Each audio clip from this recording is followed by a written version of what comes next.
Susan, we've been talking a lot about trusts that own diverse assets, and especially with large affluent families, these trusts own family business interests, maybe a substantial part of them, which are quite illiquid.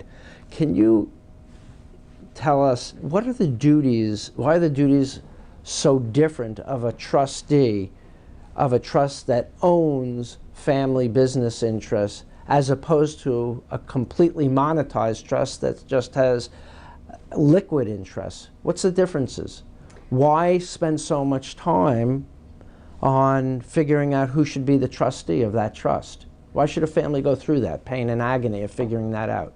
Passing control of a family business to the next generation is so complex that the majority of family businesses fail the transition.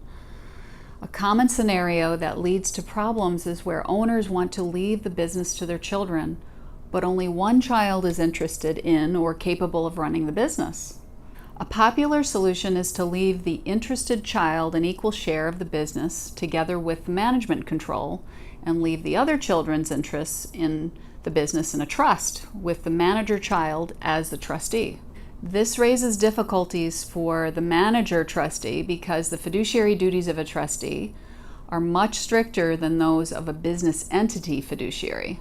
The children whose shares are in trust may also be disadvantaged if the manager trustee is able to use the lower business fiduciary standard to reduce the value of the trust's interests in the business. All this uncertainty will likely result in litigation and increase the likelihood the business will not survive. In one highly publicized real-life family, the result of this estate plan was 12 years of litigation between brothers. Naming family members as trustees sets up a challenging family dynamic, even with marketable securities, but far greater with a family operating business. When your estate plan involves your family and family enterprise, which is likely the major asset of your entire estate, it's complicated and entwined. It's important to understand the effect of the non-tax issues at play here, vetting the governance issues such as naming the trustees and the potential conflicts of interests up front, and the long-term effects on future generations.